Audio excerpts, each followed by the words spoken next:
Welcome to back my channel Old Coins History. This channel is a special place where every video brings you new knowledge, entertainment, and exciting experiences. Here you will find informative content, engaging stories, and everything that sparks your curiosity. Our goal is to make every moment enjoyable, help you learn something new, and be a part of this growing family. So join us and start this wonderful journey today.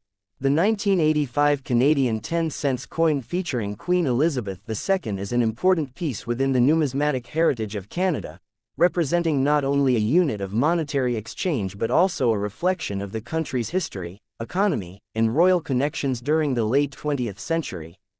This coin, part of the Canadian decimal currency system, bears a face value of 10 cents and is often referred to as a dime in everyday Canadian terminology. The year 1985 falls within the reign of Queen Elizabeth II, who ascended the throne in 1952 and whose effigy has adorned Canadian coins since that year.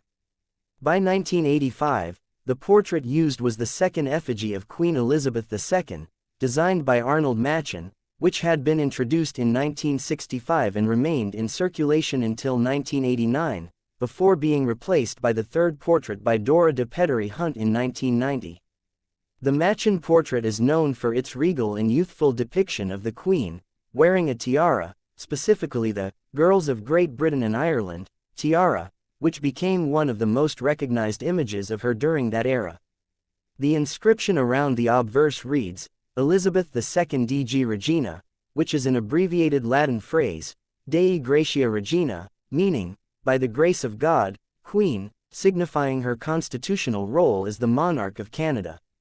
The reverse design of the 1985 Canadian 10-cent coin is one of the most iconic and enduring in Canadian coinage history, featuring the famous Bluenose Schooner, a celebrated racing and fishing vessel that became a symbol of maritime excellence and Canadian heritage.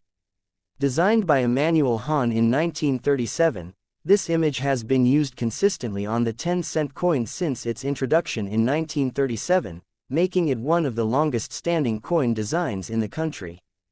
The Bluenose Schooner, built in Lunenburg, Nova Scotia, launched in 1921, became renowned for its speed and success in international racing, particularly in the International Fisherman's Trophy races. The ship represents the industrious maritime spirit of Atlantic Canada and the broader Canadian seafaring tradition. The reverse side also bears the word Canada at the top, the denomination 10 cents at the bottom, and the date 1985, positioned centrally below the schooner image. The coin's edge is milled-reeded, a feature used to deter clipping and counterfeiting. In terms of physical characteristics, the 1985 Canadian 10-cent coin was minted using a composition that had been standard for Canadian dimes since 1968, a cupro-nickel alloy consisting of 100% nickel during that era, as Canada had shifted from the earlier silver composition, which lasted until 1967 for circulation coins. The coin weighs 2.07 grams, has a diameter of 18.03 millimeters, and a thickness of around 1.22 millimeters. Its small size and lightweight nature make it the smallest denomination in terms of physical dimensions in Canadian circulation currency. The transition from silver to nickel decades earlier was driven by rising silver prices and the need for cost-effective production. By 1985, the Royal Canadian Mint had fully adapted to non-precious metal coinage for lower denominations. The mintage of the 1985 Canadian 10-cent coin is an important consideration for collectors. While exact mintage numbers can vary in historical records, approximately 209,772,000 dimes were struck for circulation in 1985, indicating a high production volume that makes the coin common in general terms. However, in the field of numismatics, even common coins can become highly collectible depending on their condition, errors, or specific varieties. For the 1985 dime, no major die varieties or widely publicized mint errors have been recorded as nationally significant, but minor striking errors, off-center strikes, or planchette flaws do occasionally appear and are valued by specialized collectors. From a historical and economic perspective, The year 1985 in Canada was a period of economic transition. The Canadian dollar was undergoing fluctuations, inflation had been a challenge in the early 1980s, and the government was modernizing the country's currency system to reflect cost-efficient minting. The 10-cent coin remained an essential denomination for everyday transactions, especially for small purchases, vending machines, and making change. At the time, 10 cents still held noticeable purchasing power compared to its declining value in the 21st century. For example, a dime in 1985 could contribute meaningfully to bus fares, public telephones, or minor grocery items. The cultural significance of the 1985 dime extends beyond its monetary role. The Bluenose Schooner, as the central motif, had by then already become a national icon, even appearing on the Canadian 50-cent stamp and being designated as a Canadian symbol of excellence in shipbuilding and seafaring. Queen Elizabeth II's effigy symbolized the continued connection between Canada and the British monarchy, which in 1985 remained strong despite Canada's increasing emphasis on its own national identity following the patriation of the Canadian Constitution in 1982. In terms of collectability and value, the 1985 Canadian 10-cent coin is generally considered a common date in circulated condition, with its face value of 10 cents closely matching its market value unless it is found in uncirculated mint state condition. In uncirculated condition, graded examples MS-60 to Mississippi 67 can fetch higher prices among collectors, often ranging from $1 to $20 CAD depending on grade, luster, and strike quality. Proof-like and specimen sets from the Royal Canadian Mint that include the 1985 dime are also collected, and these coins often display superior finishes, including mirrored fields and frosted designs, increasing their appeal.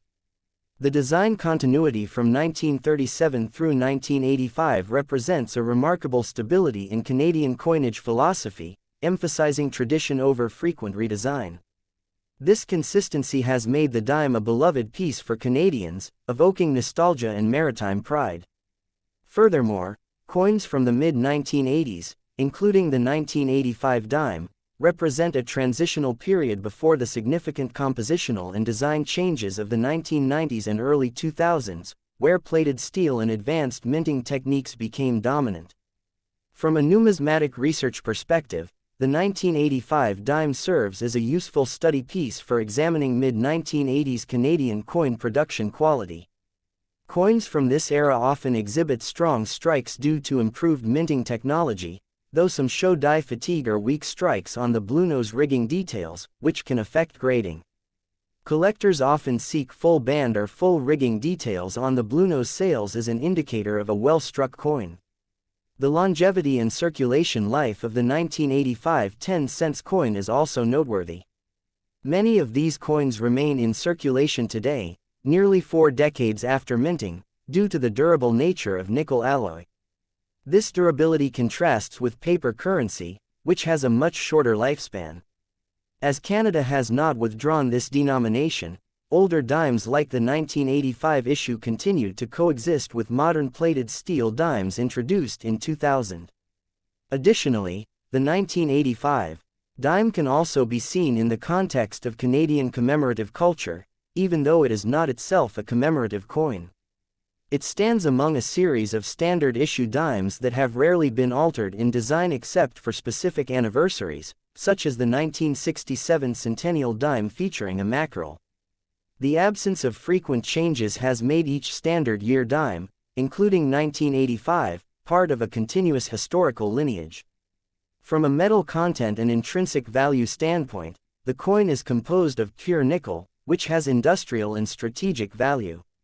While its melt value is generally lower than its face value, especially in modern markets where nickel prices fluctuate, there have been times when the metal content of older coins approached or exceeded face value, prompting hoarding and discussions on future composition changes.